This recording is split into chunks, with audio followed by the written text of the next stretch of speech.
तो सर आइए पढ़ना चालू करते हैं। Remedies for breach of contract, 5 remedies in all अपने को पढ़नी है। एग्जाम शॉर्ट शॉर्ट एग्जाम में बहुत अच्छी प्रोबेबिलिटी होती है, शॉर्ट शॉर्ट तो नहीं बोलूंगा बट अच्छी प्रोबेबिलिटी होती है कि इनमें से क्वेश्चंस आए। तो सर फर्स्ट है रिसेशन, रिसेंड कर देना, कि जब तूने अपने कॉन्ट्रैक्ट में ऑब्लिगेशंस पूरे नहीं किए तो मैं भी कॉन्ट्रैक्ट को खत्म कर देता हूँ, रिसेंड कर देता हूँ, छोड़ देता हूँ। ठीक है, पढ़ना चालू करते हैं। Let's start reading the things. कौन पढ़ेगा आज? मंशा, तू फ्री है? हाँ सर। पढ़ ले। Rescission of contract means cancellation or putting an end to a contract. When promisor makes a breach of contract, aggrieved party promisee may rescind the जब प्रोमिसर ने ही अपना कॉन्ट्रैक्ट ब्रीच कर दिया तो प्रोमिसी को भी अब अपना वादा, मतलब उसके पास में ऑप्शन होता है। देखो, एक्स से भी वाई को कुछ जा रहा है और वाई से भी एक्स को कुछ जा रहा है। तो जब इसने अपना वादा नहीं किया तो मैं काय को पूरा करूं? I am also putting an end to the contract, let me also resend the contract. ठीक है, ये तो पहला और सबसे बेसिक बात है। सो he may also rescind the contract. चलिए, A agreed to sell 500 TV sets to B on 1st March and B promised to pay the price on delivery, कि जब मेरे को डिलीवरी मिलेगी तब मैं आपको प्राइस पे कर दूंगा। A does not deliver the sets and B is entitled to rescind the contract। यार अब तूने टीवी सेट्स तो दिए नहीं, मैं भी छोड़ता हूँ, मैं काय को पैसे देने का वादा पूरा करूँ। ठीक है, now what are the effects of rescission of contract? की सर पहला इफेक्ट तो है the aggrieved party is not required to perform his part of obligation, कि उसे अब अपने पार्ट का ऑब्लिगेशन जो अंडर द कॉन्ट्रैक्ट है वो भी पूरी करने की जरूरत नहीं है। ठीक है, और दूसरा कि सर वो कंपनसेशन या डैमेजेस या लॉस, कुछ भी बोल लो, वो डिमांड कर सकती है। कंपनसेशन या डैमेजेस या लॉस। अब कल तुमने पूछा था कि सर कंपनसेशन अलग होता है क्या, तो हम लोग ऑल इन ऑल इनको साइमल्टेनियसली यूज करने लग जाते हैं। The party can claim compensation for any loss caused to him. ठीक है, फॉर एग्जाम्पल सर मैंने आपको बताया था ना, एक्स ने वाई को 500 किलो दाल @50 देने का वादा किया था, इसने नहीं दिया, तो ये मार्केट से लेके आया तो 60 में पड़ी, तो 10 रुपए का डिफरेंस इंटू 500 रुपए, इतना इसको लॉस हो रहा है 5,000 रुपए का। तो ये तुमने ब्रीच ऑफ कॉन्ट्रैक्ट किया, तुमसे वसूल सकता है। ठीक है, तो सर रिसेशन से फिर क्या होता है? पहला तो आपको भी इसके प्रति अपना ऑब्लिगेशंस पूरा करने की कोई जरूरत नहीं। दूसरा, उसने जो ब्रीच किया है उसके कारण आपको यदि कोई डैमेजेस हो रहा है तो वो, या लॉस हो रहा है तो वो भी आप वसूल सकते हैं, जो कि हम सूट फॉर डैमेजेस में डिटेल में पढ़ेंगे। ठीक है, तो सर ये दो चीजें, इफेक्ट ऑफ रिसेंडिंग, कि सर मुझे भी ऑब्लिगेशन अब तुम्हारे प्रति पूरा करने की जरूरत नहीं, और तुम्हारे ब्रीच के कारण, तुम्हारे रिसेंड करने के कारण, तुम्हारे ब्रीच के कारण जो मुझे प्रॉब्लम हो रही है, मुझे जो लॉस हो रहा है, उसके लिए मैं आपसे डैमेजेस क्लेम कर सकता हूं, या वो लॉस आपसे क्लेम कर सकता हूं। Part two, suit for damages. Second remedy for breach of contract है सूट फॉर डैमेजेस। समझना, डैमेजेस की आत्मा कहाँ होती है?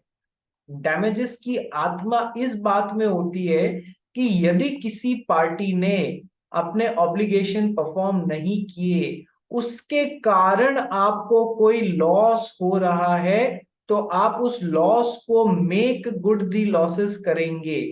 आप ये वो लॉस किससे वसूलेंगे? मिस्टर एक्स से वसूलेंगे। उस making good the loss is equal to damage वसूलना। ठीक है, making good the loss is equals to damage वसूलना। डैमेज का मतलब ये कभी नहीं होगा कि सामने वाली पार्टी ने अपना कॉन्ट्रैक्ट तोड़ा इसलिए हम उसको पनिशमेंट देंगे। देखो, ये जो चीज मैंने बोली है इसको समझाने के लिए मैं आपको दो एग्जाम्पल बताता हूँ। एक तो वो दाल वाला एग्जाम्पल, 500 किलो दाल 50 में देनी थी, नहीं दी मिस्टर एक्स ने मिस्टर वाई को, तो सर 60 में लेने पड़ी। तो सर टोटल 5,000 रुपए का जो नुकसान हुआ, वो तेरे कॉन्ट्रैक्ट ब्रीच करने के कारण मेरे को ये लॉस हो रहा है, तो मैं ये डैमेज तेरे से वसूलूंगा to make good my loss which is cause to non fulfilment of contract by mister X. ये तो हो गया डैमेज का सही मतलब, डैमेज क्यों वसूला जाता है? To make good our loss which has been caused by another party due to breach of contract. कई जने क्या करते हैं, देखो ऐसा कॉन्ट्रैक्ट बना लेते हैं, ऐसा एग्रीमेंट बना लेते हैं मिस्टर एक्स और मिस्टर वाई, जिसमें कॉन्ट्रैक्ट की वैल्यू तो है 1 लाख रुपए की, और ये आपस में डिसाइड कर लेते हैं कि जिसने भी कॉन्ट्रैक्ट को तोड़ा वो दूसरी वाली पार्टी को 1 करोड़ रुपया देगा, वो दूसरी वाली पार्टी को 1 करोड़ रुपया देगा। अरे भाई, जो चीज सप्लाई करनी थी, मान लो कोई एक स्पेशल टेबल सप्लाई करनी थी, उसकी वैल्यू है 1 लाख रुपए, तो सर ये लिख रहे हैं कि यदि टेबल टाइमली सप्लाई नहीं करी गई तो मिस्टर वाई मिस्टर एक्स को 1 करोड़ रुपए का डैमेज चुकाएंगे या 1 करोड़ रुपए का कंपनसेशन पे करेंगे। सर यहाँ पर कोई तालमेल नहीं बैठ रहा है, यहाँ पर जो कॉन्ट्रैक्ट की वैल्यू है और जो पनिशमेंट और जो डैमेज डिमांड किए जा रहे हैं उसमें कोई तालमेल नहीं बैठ रहा है। तो यहाँ पर ये ये है ना, जो 1 करोड़ रुपए का कंपनसेशन डिमांड किया जा रहा है ना, कि यदि तूने टेबल सप्लाई नहीं करी तो किसके पीछे, कि 1 लाख के टेबल के पीछे, कि सर ये जो है ये डाइजेस्टेबल नहीं है। ठीक है, तो सर यहाँ पर ये 1 करोड़ रुपए का डैमेज जैसे नहीं हो रहा है, ये 1 करोड़ रुपए का अमाउंट जो है वो पनिशमेंट जैसे ज्यादा लग रहा है। ठीक है, कि यदि तूने कॉन्ट्रैक्ट नहीं पूरा किया तो तेरे को 1 करोड़ रुपए का पनिशमेंट पेनल्टी मिलने लग जाएगी भैया। इसलिए क्या है, डैमेज ये डैमेज के जैसे नहीं वसूले जा सकते हैं, बात समझना। ठीक है, ये आगे हम डिस्कस करेंगे, जब अलग अलग types of damages upon discuss करेंगे तो ये मैटर भी डिस्कस करेंगे। ठीक है, तो सर डैमेजेस की आत्मा किसमें होती है? To make good our losses, जो हमको नुकसान हो रहे हैं उनको सही करने में, न कि सामने वाले को पनिश करने में। पनिशमेंट देना कभी भी डैमेजेस का एम नहीं होता है, या फिर उसको हतोत्साहित करने से कि तू कॉन्ट्रैक्ट ब्रीच ना करे। मतलब अभी 1 करोड़ की पेनल्टी रख दी है, तो ये कैसे भी करके बस ये इंश्योर करेगा कि टेबल जो है वो, जो टेबल की बात हुई है वो सप्लाई हो जाए। ठीक है, तो उसको कॉन्ट्रैक्ट ब्रीच नहीं करे मिस्टर वाई, इसलिए मिस्टर एक्स ने ऐसा एक अमाउंट लिख दिया, so that he may not breach the contract, ऐसी टर्म इसलिए डाल दी। सर ये डैमेजेस वसूलने के ये रीजंस नहीं होते हैं, डैमेजेस वसूलने के क्या रीजंस होते हैं, कि sir to make good our loss which is cause to you, cause to us by your breach of contract. झील क्या हुआ, बोल। सर तो ये कमर्शियल इम्पॉसिबिलिटी या हार्डशिप्स नहीं होगा? अगर इसने 1 करोड़ की पेनल्टी डाली कि तुझे कैसे भी करके ये देना है गुड्स। कमर्शियल इम्पॉसिबिलिटी या हार्डशिप कैसे होगा, बता दो कैसे होगा, मतलब ये क्यों आया दिमाग में? सर कि कैसे भी करके मुझे तू ये टेबल तो बना के हमारा दे। तो पॉइंट वैसे भी है कि कमर्शियल हार्डशिप, या वो जो अपन ने पॉइंट पढ़ा था ना, कि सर उनके कारण रुकना नहीं है, कॉन्ट्रैक्ट कैसे भी पूरा करना है, उनके कारण रुक, वो वैसे भी एक्सक्यूजेस नहीं होते हैं चीज। कमर्शियल हार्डशिप या impossibilities can never be taken as an excuse towards impossibility of performance, मैंने ये पढ़ा है। They can never be taken as an excuse. ये तो कॉन्ट्रैक्ट एक्ट खुद ही बोल रहा है कि तुमको महंगा भी सप्लाई करना पड़े तो तुमको करना पड़ेगा, उसके पीछे लॉस खाके भी करना पड़े तो करना पड़ेगा, क्योंकि कॉन्ट्रैक्ट बना है, उसको फुलफिल करना तुम्हारी ड्यूटी है। तो हम तो ऑलरेडी ये बोल रहे हैं, कमर्शियल इम्पॉसिबिलिटी या हार्डशिप्स जो होती हैं, they can not be taken as an excuse towards non fulfilment. ठीक है, अभी कोई डाउट बचा तेरा? नहीं, ठीक है, चलिए। अच्छा, अब सब लोग ने खाना खा लिया, रिया रिया मैडम कहाँ पर हो? सर मेरा वीडियो ऑन है। आपका वीडियो ऑन है? अच्छा, आपने दो दो डिवाइस से ज्वाइन कर रखा है। ओके, ठीक है, चलिए। ओके, देव हंस रहा है तेरे पे और मेरे पे, दोनों पे है देव। क्या किससे बात कर रहा है, मम्मी पापा से बात कर रहा है? हाँ सर। चलिए आ जाइए, क्लास में वापस आ जाइए। तो sir, suit for recession, next let's start with suit for damages. ये बहुत इंपॉर्टेंट पार्ट है सूट फॉर डैमेजेस, इसमें से क्वेश्चंस आ जाते हैं और काफी अच्छे बार आ जाते हैं। ठीक है, damages are monetary compensation allowed for the loss suffered by agreed party due to breach of the contract. तो सर आपने अपना कॉन्ट्रैक्ट यदि पूरा नहीं किया, आपने अपना कॉन्ट्रैक्ट यदि पूरा नहीं किया, उसके कारण मुझे जो नुकसान हो रहा है तो वो उसके लिए मुझे आपसे मॉनेटरी कंपनसेशन मिलेगा। That is the meaning of damages. Damages are monetary compensation allowed for the loss suffered by agreed party due to the breach of contract। ठीक है, चलिए आगे बढ़ते हैं। Types of damages. डैमेजेस की आत्मा किधर है मैं आपको ऑलरेडी बता चुका हूं, to make good our losses not to punish somebody, ये बात ध्यान रखना। टाइप्स ऑफ डैमेजेस की सर कितने तरीके के डैमेजेस पढ़ने हैं कि सर काफी सारे। Number 1 ordinary damage, number 2 special damage, number 3 exemplary और प्यूनिटिव और vindictive damage, number 4 nominal damage, number 5 liquidated damages and penalty. तो सर ये 5 तरीके के डैमेज पढ़ने हैं अपने को और पांचों ही मतलब अच्छे तरीके से आने चाहिए आपको। टाइप्स ऑफ डैमेजेस, रिया क्या हो गया? और आपने क्या बोला? Damage is equals to make good of loss and not equal to penalty, punishment for non fulfilment of contract. Okay okay. ठीक है, किसी को पनिश करना हमारा एम नहीं है। हमारा एम डैमेजेस वसूलने में क्या होता है, just to make good our losses. ठीक है, नॉट टू पनिश समबडी और not to deter somebody from non fulfilling the contract. किसी को ये डराना नहीं कि तूने यदि है ना कॉन्ट्रैक्ट पूरा नहीं किया तो तेरे पे 1 करोड़ की पेनल्टी लग जाएगी। ठीक है, किसी को डेटर करना नहीं है। डैमेजेस का एम क्या है, जस्ट आपने जो कॉन्ट्रैक्ट तोड़ा, ब्रीच किया, उसके कारण हमें जो लॉस हो रहा है उसको मेक गुड करना। Kinds of damages, number 1 ordinary damage और नंबर 2 स्पेशल डैमेज। दोनों को कंपेयर करके भी आपको बाद में पढ़ना होगा। ऑर्डिनरी डैमेज क्या होता है, झील पड़ेगी first paragraph. Ordinary damages are those which are naturally arise in the usual course of things, arise from such breach. They are natural and probable consequences of breach, which aggrieved party can recover from defaulting party. Ordinary damages are not awarded if they are resulted because of indirect consequences. देखो ordinary damage क्या होता है, mister x ने mister Y को वादा किया कि मैं आपको इस महीने की 10 तारीख को 500 किलो दाल सप्लाई करूंगा एट द रेट ₹50 पर केजी। उन्होंने 10 तारीख को नहीं किया तो वाई के पास में, वाई ने क्या किया, वो दाल मार्केट से 60 रुपए किलो में खरीद ली। तो सर नुकसान कितना हो गया, 500 इंटू 10 यानी कि 5,000 रुपए का। ये 5,000 रुपए का नुकसान मिस्टर वाई को क्यों हुआ, क्योंकि मिस्टर एक्स ने अपना वादा अंडर द कॉन्ट्रैक्ट पूरा नहीं किया।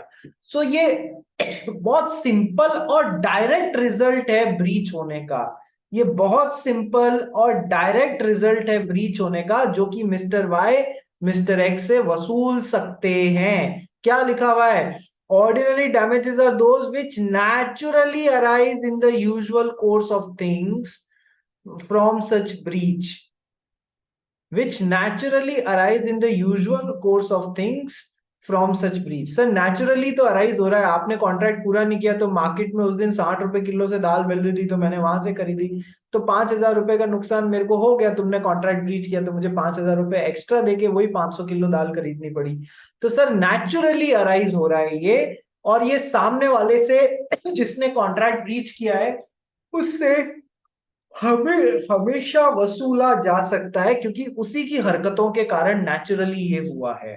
ठीक है, ordinary damages are those which naturally arise in the usual course of things from such breach। ठीक है, they are natural and probable consequences of breach। तो probable और natural consequence है, ये महंगे में खरीदना पड़ गया। ठीक है, एंड ऑर्डिनरी डैमेज चाहे कॉन्ट्रैक्ट में लिखा हो चाहे नहीं लिखा हो, चाहे कॉन्ट्रैक्ट में लिखा हो चाहे नहीं लिखा हो, the aggrieve party can recover it from the defaulting party. ठीक है, वो हमेशा उससे रिकवर कर सकती है। मिस्टर देव, अकेले हंसने से पाप लगता है, जोक सबके साथ शेयर करो।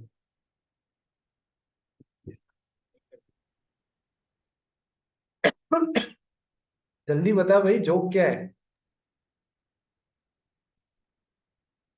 चलो आ जाओ। तो सर ऑर्डिनरी डैमेज का मैंने आपको एग्जाम्पल भी दे दिया, वो 500 किलो दाल वाला, वो जो मैं इतने टाइम से बता रहा हूँ वो ऑर्डिनरी डैमेज का ही एग्जाम्पल है। सेकंड आ जाओ, ये केस में अभी समझाऊंगा, ये लैंडमार्क केस है। अभी तक कितने सारे लैंडमार्क केस पढ़े हैं अपन ने? अभी तक अपन ने बहुत सारे, Mohori Bibee versus Dharmodas Ghose, carbolic smoke ball company versus Mrs Carlill, ठीक है, और कंपनीज एक्ट में बाल्फो वर्सेस बाल्फो, ठीक है, भूतनाथ वाला केस पढ़ा है अपन ने, राज्य लक्ष्मी वर्सेस भूतनाथ, और Chinnaiah versus Ramaiah. We have studied an number of cases, जो सब आपको लैंडमार्क केस आना चाहिए। उसी तरीके का एक लैंडमार्क केस है हेडले वर्सेस बक्सेंडेल केस। ठीक है, रिया क्या हुआ? सर ये जो ऑर्डिनरी डैमेजेस का लास्ट लाइन है, हाँ, ordinary damages awarded if they are resulted because of indirect consequences, उसका मतलब क्या है? उसका मतलब तब समझ में आएगा जब आप स्पेशल डैमेज पढ़ोगे। यदि डायरेक्ट रिजल्ट ऑफ ब्रीच से हो रहा है तब तो वो ऑर्डिनरी डैमेज कहलाएगा और आप उसको वसूल सकते हो। यदि इनडायरेक्ट कॉन्सिक्वेंस ऑफ ब्रीच हो रहा है, इनडायरेक्ट कॉन्सिक्वेंसेस के कारण वो हो रहा है, तो आप उसे ऑर्डिनरी डैमेज जैसे नहीं वसूल सकते हो, वो फिर उसका नाम स्पेशल डैमेज होगा। ठीक है, तो एक्चुअल में इस लाइन को आप तभी समझ सकते हो जब अपन नेक्स्ट तरीके का डैमेज पढ़ लेंगे, स्पेशल डैमेज। तो एक बार पढ़ते हैं, फिर स्पेशल डैमेज समझाता हूं आपको, ऑटोमेटिकली ऊपर वाली लाइन का मतलब समझ में आ जाएगा। स्पेशल डैमेज, झील। Yes, sir. An aggrieved party is entitled to claim special damages which the parties knew when they made the contract to be likely to result from the breach of contract. देखो, an aggrieved party is entitled to claim special damages which the parties knew when they made the contract to be likely to result from the breach of contract। देखो, इसमें एक word यदि मैं only और add कराता हूं तो देखना इसका क्या इफेक्ट होगा। An aggrieved party is entitled to claim special damages only which the parties knew when they made the contract to be likely to result from breach of contract। देखो, समझना समझना, मिस्टर एक्स ने mister Y के साथ में, दोनों ने एक कॉन्ट्रैक्ट नंबर 1 बनाया। कॉन्ट्रैक्ट नंबर 1 क्या था कि सर ये इनको, अभी क्या चल रहा है, आज 14 अक्टूबर है, ठीक है, ये इनको दीपावली से 10 दिन पहले यानी करीब ऑन 5 नवंबर इनको 500 शर्ट्स सिल के देंगे एक पर्टिकुलर टाइप की। 500 शर्ट्स सिल के देंगे एक पर्टिकुलर टाइप की, ठीक है। और यदि ये 500 शर्ट सिल के नहीं देते हैं टाइमली, तो मिस्टर वाई ने मिस्टर एक्स को बोला, देखो फिर मुझे टोटल 10,000 रुपए आपको मुझे एज ए डैमेज देने पड़ेंगे, क्योंकि मेरे को ऐसा अंदाजा है कि फिर मार्केट से मेरे को शर्ट लेनी पड़ेगी, तो मुझे उनके लिए आपको 10,000 रुपए ज्यादा देने पड़ेंगे आपसे, ठीक है। तो सर क्या कॉन्ट्रैक्ट बना मिस्टर एक्स और मिस्टर वाई के बीच में कि ये इसको शर्ट सप्लाई करेगा, ये उसका पेमेंट देगा, और यदि मिस्टर एक्स ने टाइमली शर्ट सप्लाई नहीं किए तो ये उनको 10,000 रुपए के डैमेजेस पे करेगा। ये हो गया कॉन्ट्रैक्ट नंबर 1। कॉन्ट्रैक्ट नंबर 2 क्या होता है कि सर एक्स ने ये शर्ट्स बनाने के लिए कपड़ा खरीदना था, तो एक्स ने मिस्टर जेड से कॉन्ट्रैक्ट बनाया। क्या कॉन्ट्रैक्ट बनाया कि मुझे इतने मीटर कपड़ा चाहिए, मान लो 500 शर्ट्स के लिए 1000 मीटर्स का कपड़ा चाहिए, तो पर्टिकुलर टाइप का, ठीक है। तो मिस्टर एक्स ने मिस्टर जेड से 1000 मीटर्स ऑफ कपड़ा देने का बात किया, और लेकिन मिस्टर जेड को कुछ नहीं बताया कि ये 1000 मीटर्स का कपड़ा, बस इतना बता दिया कि मेरे को है ना 10 तारीख तक चाहिए, ठीक है। 10 तारीख तक नहीं, सॉरी 1 तारीख तक चाहिए, ताकि मैं इससे 5 तारीख तक शर्ट्स बना के सप्लाई कर सकूं। इतना बता दिया बस, समझना। अब देखो, ऑर्डिनरी डैमेज और स्पेशल डैमेज के बीच में मैं आपको फर्क समझाने की कोशिश में ये दो पैरेलल कॉन्ट्रैक्ट समझा रहा हूं। अब देखो हुआ क्या, शर्ट बनाने का कॉन्ट्रैक्ट नंबर 1, उस शर्ट को सिलने के लिए कपड़ा खरीदने का कॉन्ट्रैक्ट नंबर 2। तो मिस्टर जेड से कपड़ा आएगा। अच्छा, मिस्टर एक्स ने, पहली सिचुएशन, मिस्टर एक्स ने मिस्टर जेड को यह नहीं बताया कि ये कपड़ा उनको आगे फर्स्ट कॉन्ट्रैक्ट के फुलफिलमेंट के लिए खरीदना पड़ रहा है, इसलिए टाइमली सप्लाई करना जरूरी है। ठीक है, यदि उन्होंने यहां पर कपड़ा, मिस्टर जेड ने मिस्टर एक्स को टाइमली सप्लाई नहीं किया, तो मिस्टर एक्स आगे इन शर्ट्स को बना के देने में लेट हो जाएंगे, और लेट होते ही उनको 10,000 रुपए का यहां पर डैमेज पे करना पड़ेगा। ऐसा कुछ भी मिस्टर एक्स ने मिस्टर जेड को नहीं बताया। अब हुआ वही जो जनरली होता है।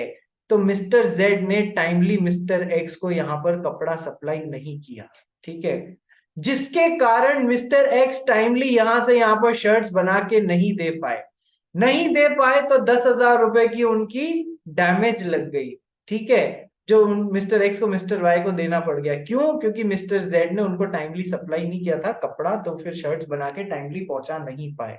तो अब मिस्टर एक्स भड़क गए। मिस्टर एक्स बोले, ये 10,000 रुपए की पेनल्टी, ये 10,000 रुपए का डैमेज मैं तेरे से वसूलूंगा। मिस्टर जेड बोले, भाई मेरे से क्यों वसूलोगे? कि नहीं, तूने कपड़ा लेट दिया इसलिए मैं आगे आगे आगे ऐसे मैं लेट हो गया और मेरा फिर 10,000 रुपए का डैमेज लग गया। ठीक है, मिस्टर जेड बोला, मैं पे करने के लिए रिस्पॉन्सिबल नहीं हूं। दोनों के दोनों कोर्ट में पहुंचे। कोर्ट में ये डिसाइड हुआ, क्या मिस्टर एक्स ने फर्स्ट सेट ऑफ कॉन्ट्रैक्ट के बारे में मिस्टर जेड को अंडर सेकंड कॉन्ट्रैक्ट इन्फॉर्म किया था कि सर नहीं किया था? जब नहीं किया था, तो ये जो फर्स्ट कॉन्ट्रैक्ट में 10,000 रुपए का डैमेज भरना पड़ रहा है, क्या ये डायरेक्ट रिजल्ट है इसका कि नहीं सर? इन्होंने कपड़ा लेट किया, इनको पता नहीं था कि यहां पर 10,000 रुपए का आगे उस कपड़ा लेट हो गया तो 10,000 रुपए का डैमेज पे करना पड़ेगा। ठीक है, ये सेकेंड सेट ऑफ कॉन्ट्रैक्ट, मतलब इस वाले कॉन्ट्रैक्ट का रिजल्ट है, इस वाले कॉन्ट्रैक्ट का रिजल्ट नहीं है। इसलिए इसको हम क्या बोलेंगे कि सर स्पेशल डैमेज बोलेंगे इस 10,000 रुपए को। ठीक है, क्या मिस्टर एक्स मिस्टर जेड से स्पेशल डैमेज वसूल पाएंगे? ऑर्डिनरी डैमेज क्या होता, जो डायरेक्टली मिस्टर जेड की ब्रीच के कारण मिस्टर एक्स उनसे ले सकते थे, ठीक है, वो तो ले लेंगे। लेकिन क्या स्पेशल डैमेज ये 10,000 रुपए का ले पाएंगे? स्पेशल डैमेज ये 10,000 रुपए का ले पाएंगे जो दूसरे कॉन्ट्रैक्ट के कारण इनको लग रहा है कि नहीं सर, स्पेशल डैमेज डायरेक्टली नहीं वसूले जा सकते हैं। डायरेक्टली क्या वसूले जा सकते हैं मिस्टर जेड से? सर केवल ऑर्डिनरी डैमेज वसूले जा सकते हैं। ऑर्डिनरी डैमेज क्या होगा कि सर मिस्टर एक्स को फिर कपड़ा मार्केट से महंगे में खरीदना पड़ा और उनको 3,000 रुपए का नुकसान हो गया, तो सर ये 3,000 रुपए तो मिस्टर जेड से वसूले जा सकते हैं। ठीक है, बट क्या ये 10,000 रुपए की जो डैमेज है, जो वसूल जो मिस्टर एक्स को भरनी पड़ गई, क्या वो भी जेड से वसूल सकते हैं? कि सर उसका रूल ये है कि सर स्पेशल डैमेज तभी वसूले जा सकते हैं जब उनके बारे में मिस्टर जेड को इन्फॉर्म कर दिया गया हो कि भैया तेरे को कपड़ा टाइमली सप्लाई करना है, नहीं तो वहां पर मेरे को ये डैमेजेस देने पड़ेंगे जो भी मैं तेरे से वसूलूंगा।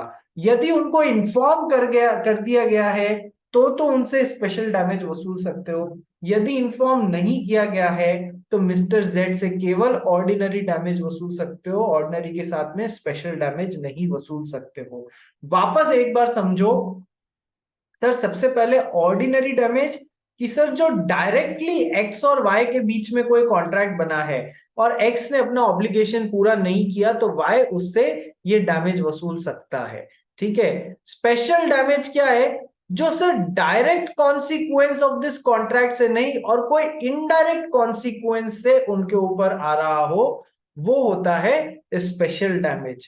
आपकी डायरेक्ट ब्रीच से नहीं, आपकी ब्रीच के कारण इनडायरेक्टली अप्लाई हो रहा है, जिसके बाद that is known as special damage. तो सर ऑर्डिनरी डैमेज तो चाहे कॉन्ट्रैक्ट में लिखा हो चाहे नहीं लिखा हो, आप हमेशा वसूल सकते हैं ब्रीचिंग पार्टी से। स्पेशल डैमेज के लिए रूल है कि sir special damage by default तो नहीं वसूल सकते। हाँ, आप स्पेशल डैमेज केवल तब वसूल सकते हैं जब आपने उस सिचुएशन के बारे में पहले से सेकंड पार्टी को बता दिया हो, तभी वसूल सकते हो। सभी जने सेम लिंक पे रिज्वाइन करेंगे, फिर अपन डाउट सेशन लेंगे।